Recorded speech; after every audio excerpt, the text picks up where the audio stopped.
पाहिलं तर दुसरा कोणी राजकीय नेता आज सभा घेण्याचं धाडस करणार नाही. आपण केलं आणि तुम्ही सगळेजण सभेला आलात त्याच्याबद्दल मी तुम्हाला मनपूर्वक धन्यवाद देतोय. आणि आपली परंपरा आहे, इतिहासामध्ये डोकावलं तर तानाजीची परंपरा आपल्याला माहिती आहे. आधी लगीन कोंडाण्याचं मग रायबाचं. तसं हे मी लग्न नाही म्हणणार, आपलं पुढे काही बोलण्याच्या आधी सुशांत, अतुल, सतीश तिघही इकडे या. संदेश तुम्ही पण या.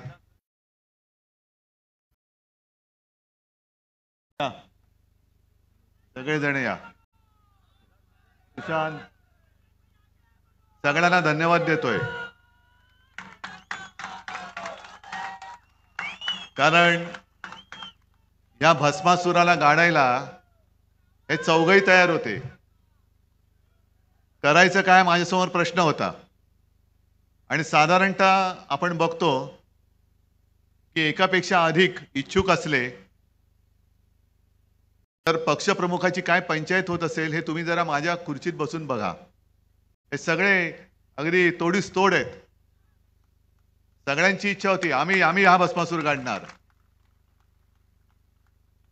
मग नंतर म्हणाले तुम्ही घ्याल तो निर्णय. मग सगळ्यांशी बोललो आणि संदेशना उमेदवारी दिली. कोणी नाराज झालं नाही, कोणी रुसलं नाही, कोणी पक्ष सोडून गेलं नाही. म्हणून मी तुम्हाला सगळ्यांच्या समोर धन्यवाद देतोय. सुशांत, अतुल, सतीश. आणि एवढंच नाही तर यांची सगळी पुढची जबाबदारी जी आहे राजकारणातली ती मी घेतली, मी घेणार. सगळे एकदम मर्दगडी आहेत. सुशांत तर पूर्णपणाने तयारच होता, अतुल पण, सतीश पण. आणि आता त्यांनी ठरवलंय की आमची व्यक्तिगत इच्छा व्यक्त करणं हा काही गुन्हा नाही, अपराध नाही. पण एकदा पुढे जावं लागतं. पुढे जाताना अडथळा होणारे खूप लोक असतात. पण यांच्यापैकी कोणी अडथळा नाही झालं तर आणखीन जोरात जाण्यासाठी सगळ्यांनी आपली ताकद पणाला लावलेली आहे. म्हणून मी पुन्हा एकदा खास धन्यवाद देतो.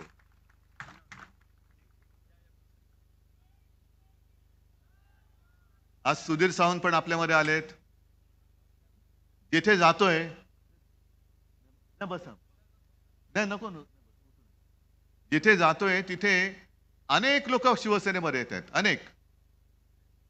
आणि मला खरंच या गोष्टीचं एक कौतुक म्हणण्यापेक्षा आश्चर्य वाटतं की तसं पाहिलं तर भाजपाच्या लेखी शिवसेना संपलेली आहे. मग तरी सुद्धा ही लोक माझ्याकडे का येतात? का आज तुळशीचं लग्न सारखा एक चांगला दिवस, सण आहेच, तरी देखील एवढी लोक भर दुपारची माझ्यासाठी का आलेत? बरं, मी यांची कुठे काय बिर्याणीची वगैरे काय सोय केले का रे बाबांनो? काय कोणाला पैसे देऊन आणले का? नाही. पण जिथे आपल्या तळमळीने लोक येतात तिथे विजय नक्की असतो, तिकडे विजय पक्का असतो. आणि आजचा विजय नक्की आहे इकडे. कारण जुने दिवस जे काही होते ते आठवून बघा. मी मगाशी वैभवच्या घरी गेलो आणि त्या तिकडनं युटर्न मारताना श्रीधर नाईक चौक, अक्षरशः अंगावरती काटा आला. मी नुसतं काहीतरी बोलायचं भावनिक म्हणून मी नाही बोलत. तुम्हाला कल्पना, मी कधी खोटं बोलत नाही आणि खोटं बोलण्याची मला गरज नाही. तो काळ झरकन माझ्या डोळ्यासमोर येऊन गेला. एक एक हत्यासत्र सुरू होतं. मग सगळी नावं तुम्हाला माहिती आहेत. आणि सगळे कोकणवासी हवालदिल झाले होते की काय करणार, काय ही गुंडागर्दी एवढी मातले कोणीतरी आहे की नाही.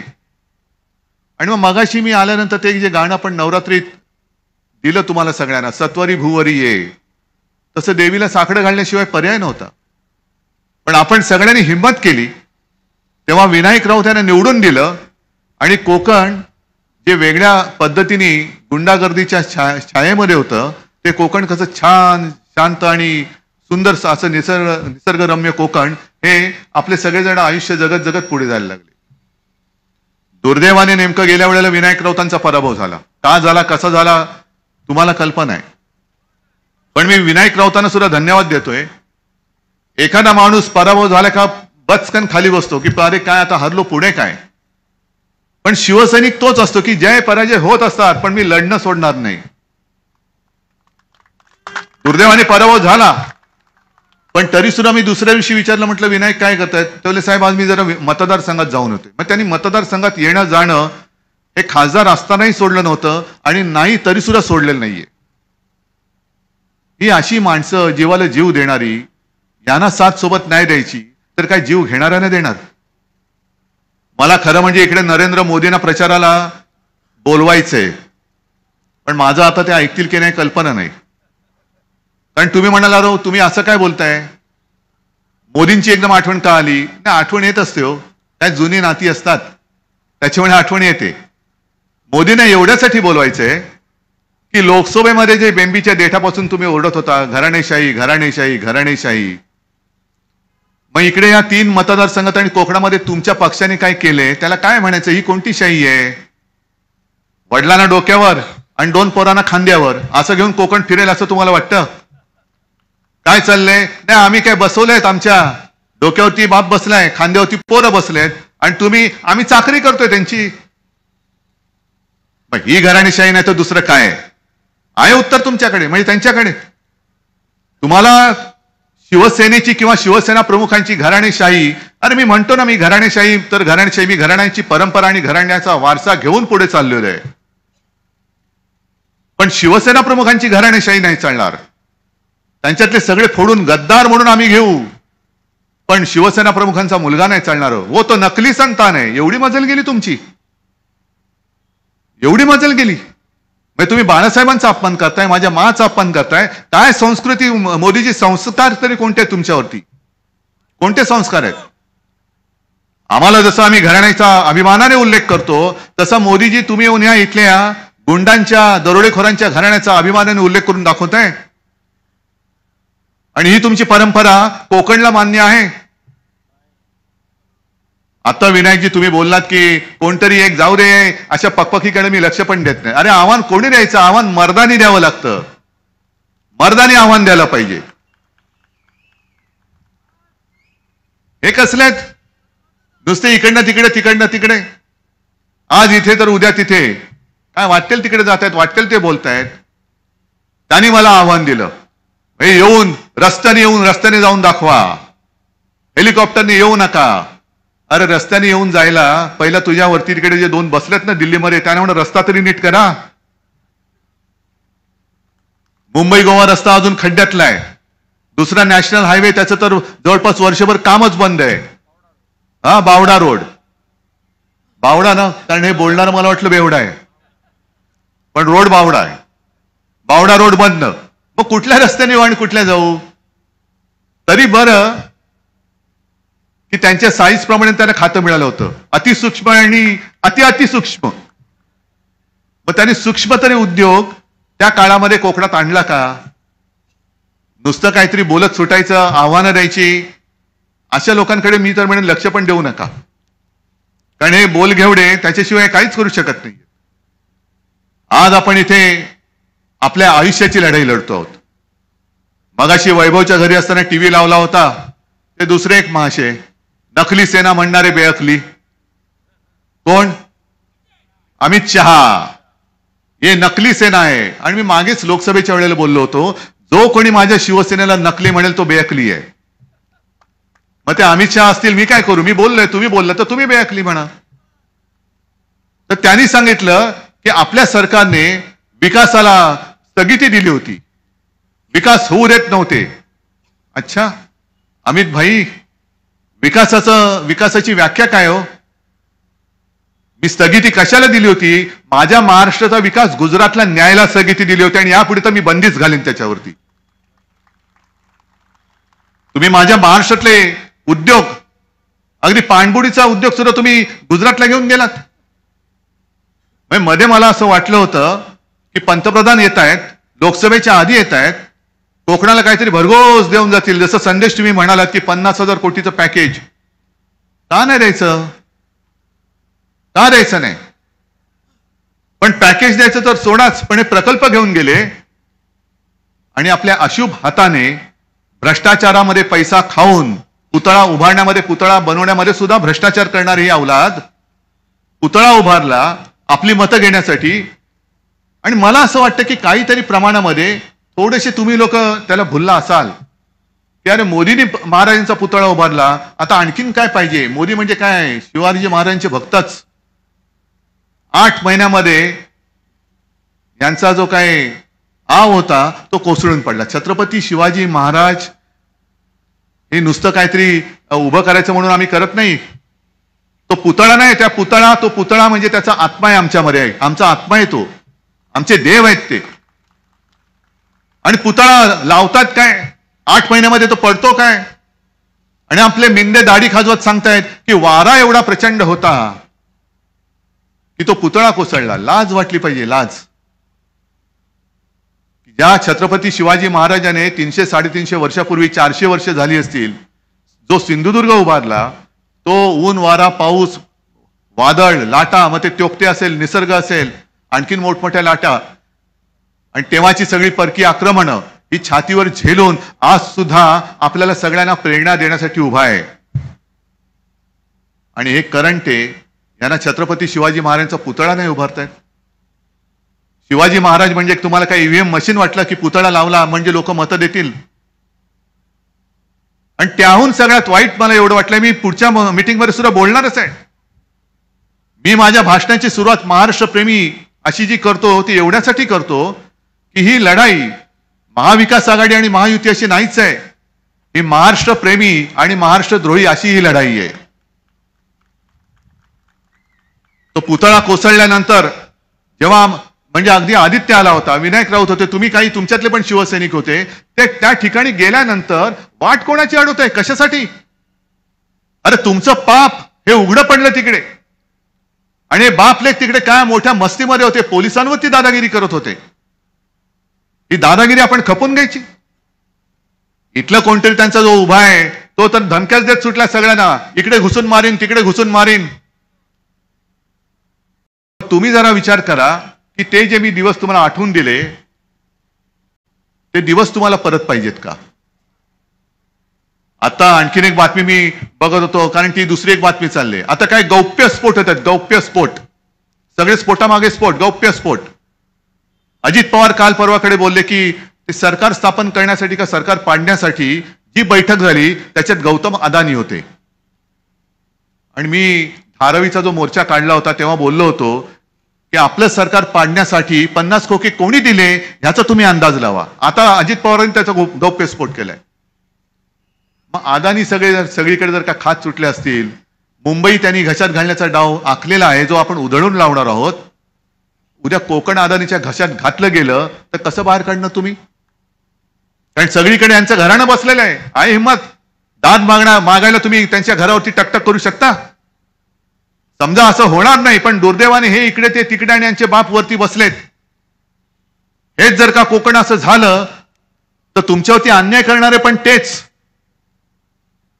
आणि ज्यांनी अन्याय केलाय त्यांच्याकडे तुमची जाण्याची हिंमत राहणार का की अहो तुमच्या कार्ट्याने आमच्यावरती अन्याय केलाय. कार्ट्याला सांगणार का तुझ्या बापाने आमच्यावरती अन्याय केलाय. कोणाकडे दाद मागणार, कोण आमदार तुमचा असणार, कोण खासदार आहे तुमचे. बाकी या ज्या काही सगळ्या गोष्टी आहेत या शेवटी सरकार आल्यावरती मी करणारच आहे. म्हणजे इकडे मला सगळे दिलेलेच आहे, मागण्या त्याच आहेत पण अजून पुऱ्या होत नाही. आणि मी जिथे पुऱ्या करायला घेतल्या होत्या तोपर्यंत यांनी गद्दारी करून सरकार पाडलं. मुंबई गोवा रस्ता अजून होत नाही. नितीन गडकरी बोलले होते की असा रस्ता करेन की 200 वर्ष खड्डाच पडणार नाही. आता मला अशी चिंता वाटते 200 वर्षात खड्डे पडायला 200 वर्षात हा रस्ता तरी होणार आहे की नाही. कारण रस्ता व्हायला 200 वर्ष आणि त्याच्यानंतर खड्डा पडायला 200 वर्ष, म्हणजे आणखीन किती 400 वर्षानंतर कोण कोणाला जाब विचारणार. या अशा फालतू भूलथापा या मारण्याची यांना सवय झालेली आहे. जे सगळीकडे येऊन बोलतायत अमुक केलं तमुक केलं, यांच्यावरती काही लक्ष देण्याची गरज नाही. आणि म्हणजे कालची मोदींची सभा मला कळलं टीव्ही चॅनलवाल्यांनी लाईव्ह दाखवली पण नाही, असं कळलं, मला माहित नाही. कारण ते काय बोलतायत, आज काय बोलले ते उद्या कळत नाही, उद्या काय बोलले ते परवा कळत नाही. एक तर आमच्यामध्ये असतील तर सगळे भ्रष्टाचारी, आणि त्यांच्या मांडीला मांडी लागली का सगळे साधू संत झाले. आज हे जे काही सगळे प्रश्न आहेत की तुम्ही अजूनही शासकीय दवाखान्यामध्ये सुधारणा नाहीये, मेडिकल कॉलेज आहे, त्याच्यानंतर विजयदुर्गचा रस्ता हा कोणाच्या नातेवाईकाकडे दिला तुम्ही म्हणालात? हा, विनोद तावडेंच्या नातेवाईकाकडे. त्याच्यानंतर MIDC उद्योग किती लोकांना मिळाले इकडे? कोणालाच नाही. आणि इकडे छातीटोक काय सांगतायत, आणि मी हे करणार. हा वचननामा मी थोडक्यामध्ये माझ्या खिशात ठेवलाय आणि त्या एवढ्या खिशातल्या वचननाम्यात सुद्धा मी म्हटलंय की मी रिफायनरी जी बारसूला आहे ती होऊ देणार नाही, ती मी रद्द करणार. नाणार तर घालवलाच, ते माझं वचन होतं. आणि बारसू सुद्धा मी तिकडे लोकांचा विरोध आहे ना, मी लोकांच्या विरोधात काही होऊ देणार नाही, हे माझं वचन आहे. आणि हे लोक हे सांगतायत की आम्ही रिफायनरी आणू, आम्ही रोजगार देऊ. अहो तुमचं काय जातंय? तुमचे बंगले इकडे आणि परदेशामध्ये सगळीकडे असतील, इथल्या लोकांनी जगायचं कसं? पर्यावरणाचं सगळं संपूर्ण नाश करायचा, खाणी करायच्या, खोदकाम करायचं आणि विकासाच्या नावाखाली तुम्ही संपूर्ण माझं कोकणचं पर्यावरण सगळं हिरवगार छान कोकण आहे हे सगळं मारून टाकायचं. याला मी विकास मानायला तयार नाही आणि असा विकास मी होऊ देणार नाही. मी कोकणच्या लोकांना वचन देतोय की पर्यावरणाचं रक्षण करून तुम्हाला रोजगार मिळेल असा विकास मी कोकणचा करून दाखवेन, असा विकास करेन. आणि याच्यामध्ये ज्या आपण गोष्टी दिलेल्या आहेत, एक तर सगळ्या महिला इकडे आल्यात, आहे ठीक आहे, एक 1500 रुपये त्यांना दिले जात आहेत. आपण म्हणतो 3000 देऊ, कारण 1500 मध्ये काहीच होत नाही. 3000 मध्ये सुद्धा तसं काही होईल असं वाटत नाही, कारण महागाई एवढी जोरात वाढते की 14 साली गॅस सिलेंडरचा भाव काय होता आणि आता किती आहे तो बघा बरं. काही गोष्टी आपल्याला कळतच नाही, त्याचे फटके पडल्यानंतर कळतायत. आता रुपयाचा भाव एवढा खाली गडगडत गडगडत गडगडत चाललेला आहे आणि डॉलर एवढा वाढलाय की पुढच्या काही दिवसामध्ये आपल्या देशाची अर्थव्यवस्था ही कोलमडेल की काय अशी परिस्थिती निर्माण झाली. आणि म्हणून आपण जे पुढचं वचन देतो आहोत की महिलांना सन्मानाने, जसं हे करतायत की 1500 दिले म्हणजे तुम्ही आमच्या नोकर झालात, असं नाही. ही महाराष्ट्राची महिला आहे, माता भगिनींचा सन्मान राखला गेलाच पाहिजे, ही छत्रपती शिवाजी महाराजांची शिकवण आहे. तर महिलांना तर त्यांचा मान देऊच आणि अर्धमुर्ध नाही करणार. ST मधनं संपूर्ण मोफत प्रवास आम्ही त्यांना देणार आहोत, महिलांना मोफत प्रवास. कारण महिला ही घरचा आधार आहे, तिच्यावरती घर चालतं. महिला ही महत्वाचा आधार आहे. आणि त्याचबरोबर 5 जीवनावश्यक वस्तूंचे भाव सुद्धा आपण स्थिर ठेवून दाखवणार आहोत. हे म्हणा असं काहीतरी बोला ना आणि करून दाखवा. आता यांना कळते लोकसभेमध्ये पराभव झाल्यानंतर ही लोकसभा पण आपण जिंकायला पाहिजे होती, मला रुखरुख लागलेली आहे, नक्कीच लागलेली आहे. आणि म्हणून मी तुमच्याकडे हक्काने आलेलो आहे की लोकसभेतला इथला पराभव माझ्या जिवारी लागलेला आहे. कोकणामध्ये शिवसेनेचा पराभव करणारा अजूनही कोणी जन्माला आलेला आहे असा माझा विश्वासच नाहीये, मुळी होऊच शकत नाही. पण शिवसेना जे संपवायला निघाले त्या भाजपला मला विचारायचंय की अहो तुम्ही शिवसेना संपवण्याच्या नादामध्ये मूळ भाजप तरी शिल्लक ठेवलाय का कोकणामध्ये? आहे कोणतरी एक तरी भाजपवाला आहे? म्हणजे कोणी एके काळी आपली जेव्हा युती होती तेव्हा माधवराव भंडारी होते, त्याच्यानंतर जेव्हा आपलं बिनसलं तेव्हा माधवराव भंडारी आपल्यावरती टीका करायचे. मी काय म्हणायचो, ठीक आहे माधवराव टीका करतात ना, करू द्या, निदान हा भाजप आणि संघाचा कट्टर तरी कार्यकर्ता आहे. आता माधव भंडारी सुद्धा कुठे गेले काही माहित नाही आणि भलतेच सगळे उपरे यांच्या डोक्यावरती बसलेत आणि आपल्या म्हणजे शिवसेनेवरती टीका करायला सुद्धा यांना बाजार बुणगे लागतात. आणि काय तुमचं कोकणचं कल्याण करणार? हे फक्त स्वतःचं आणि स्वतःच्या पोरांचं आणि पुढच्या पिढ्यांचं हे कल्याण करतायत, बाकीच्यांची सगळी विल्हेवाट. आणि त्याच्यासाठी मी आज आलेलो आहे. बाकीच्या गोष्टी ज्या आहेत जसं काजूला हमी भाव, त्याच्यानंतर तुम्ही काय म्हटलं आणखीन सिंचनाचे प्रकल्प, काजू आंब्याला हमखास भाव, मुंबई गोवाचा हायवे, गगनबावडा रस्ता, सिंचनाचे प्रकल्प, आणखीन हे सगळे प्रलंबित प्रश्न मार्ग हे लागणार, नरडवे धरण. एवढे वर्ष हे करतायत. अहो तुम्ही तिकडे मंत्री होतात, खासदार होतात, मधली 2.5 वर्ष जर का सोडली तर जवळपास गेली 7.5 वर्ष आणि 10 वर्ष केंद्रामध्ये भाजपची तर आहेत. मग भाजपची एवढी सत्ता केंद्रात असताना डबल इंजिनापैकी एक इंजिन तर तुमचं 10 वर्ष तिकडे सत्तेवर होतं, अजून माझ्या कोकणाचा विकास का झाला नाही? मी येताना सावंतवाडीमध्ये गेलो होतो आणि सावंतवाडीमध्ये सुद्धा ते आपले ड्युटे बोलले केसरकर. म्हणजे माणसं किती निर्ढावलेली असतात. छत्रपती शिवाजी महाराजांचा पुतळा कोसळल्यानंतर आपण तिकडे पाहणी करायला गेल्यानंतर हे बापलेख जसे शिवद्रोही, महाराष्ट्रद्रोही, हेच मी त्यांना म्हणतोय, हे महाराष्ट्रद्रोही आहेत. जे जे भाजपची चाकरी करतायत आणि माझा महाराष्ट्र लुटून गुजरातला नेणाऱ्याला मदत करतायत, ते सगळे महाराष्ट्रद्रोही आहेत. हे मध्ये आले होते. अरे काय तुमचा संबंध? आम्ही कुठे तुमच्याशी लढायला आलो होतो? एक तर लढायच्या लायकीचे तुम्ही नाहीच आहात, पण तिथे तुम्ही आमच्या आडवे आलात. आणि तिथले सावंतवाडीचे दुसरे ते नतद्रष्ट, मी त्यांना नतद्रष्ट का बोललो? कारण त्यांनी सांगितलं की वाईटातून काहीतरी चांगलं होतं, महाराजांचा पुतळा पडला, आणखीन काहीतरी चांगलं होईल. यानं जोडे नाही मारायचे तर दुसरं काय मारायचं? जो आपण मोर्चा काढला होता जोडे मारो, कारण हे असं सगळं बोलतात. अरे महाराजांचा पुतळा पडलाय, महाराजांचा पुतळा पडला होती, त्यातून चांगलं होईल बोलतोयस तू? महाराजांचा पुतळा पडला म्हणून चांगलं नाही होणार. केसरकर जेव्हा पडेल तेव्हा या कोकणाचं चांगलं होईल. हा इथला त्यांचा देवटा जो गुंडगिरी करतोय, पलीकडचा त्यांचा गुंडगिरी करतोय, हे जेव्हा पडतील तेव्हा माझ्या कोकणाचा विकास होईल. आणि लोकसभा एकदा महाराष्ट्र जिंकला की मग दिल्ली सुद्धा हलते की नाही ते तुम्ही बघा. दिल्ली सुद्धा इथला महाराष्ट्र जो काही भूकंप करेल त्याचे तडे यांच्या दिल्लीच्या तख्ताला जाणार आहेत. दुर्दैवाने जे काय आपलं लोकसभेमध्ये पराभव झाला त्याचा वचपा, त्याचा सोड मला तुमच्याकडनं इथे उगवून पाहिजे. करणार आहात? नक्की. मग संदेशला निवडून द्यावं लागेल. निशाणी काय? मग इकडे संदेश, तिकडे राजन तेली आहे आणि पलीकडे आपला वैभव आहे. वैभवसाठी मी आता पलीकडे चाललेलो आहे. आणि इथल्या या विजयाची जबाबदारी मी सगळ्या सभेमध्ये सांगतो की हा वचननामा माझा आहेच. ही एवढी वचनं ही मी तुम्हाला देतोय. मग ही पूर्ण जर का करायची असतील किंवा पूर्ण व्हावी अशी तुम्हाला वाटत असतील, जसं ह्याच्यात आणखीन एक वचन माझं आहे की मुलींना ज्याप्रमाणे मोफत शिक्षण दिलं जातंय तसंच मी माझ्या महाराष्ट्रातल्या मुलांना सुद्धा मोफत शिक्षण देणार,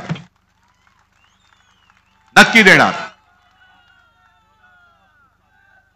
जीवनावश्यक वस्तूंचे भाव 5 वस्तूंचं शेतकऱ्यांचं नुकसान होऊ न देता हे स्थिर तर ठेवणार. सरकारी कर्मचाऱ्यांना जुनी पेन्शन योजना लागू करणार. अशा अंगणवाडी सेविकांना सुद्धा मानधन वाढवून देणार. बऱ्याच गोष्टी मी करणार त्याची हमी मी घेतोय. पण हे करून व्हायला पाहिजे असेल, तुम्हाला करून घ्यायचं असेल तर मी जशी अनेक वचनं देतोय तसं तुम्ही मला एकच वचन नाही देऊ शकत. काय वचन? मशाल. आणि हा विजय एवढा दणदणीत झाला पाहिजे, हा विजय एवढा दणदणीत झाला पाहिजे की आता आपल्या इकडे काही चालत नाही, आपली डाळ शिजत नाही, मोदी गॅरंटी चालत नाही. हा संदेश दिल्लीला पोहोचला पाहिजे. म्हणजे आता संदेश विधानसभेत पोहोचला पाहिजे, पण विजयाचा संदेश हा दिल्लीत पोहोचला पाहिजे. आणि मला खात्री आहे तुम्ही एवढ्या दुपारचे तुळशीचं लग्न असताना सुद्धा केवळ माझ्या प्रेमासाठी इथे आलात. जास्त वेळ तुम्हाला मी खोळंबून ठेवणं योग्य नाही, कारण पुन्हा वैभवकडे सुद्धा तुमच्यासारखीच लोक माझी वाट बघत असतील. मी इथल्या विजयाची जबाबदारी तुमच्यावरती सोपवतो आणि पुढच्या तिथल्या विजयाची जबाबदारी त्यांच्यावर सोपवण्यासाठी तूर्त मी आपली रजा घेतो. जय हिंद, जय महाराष्ट्र.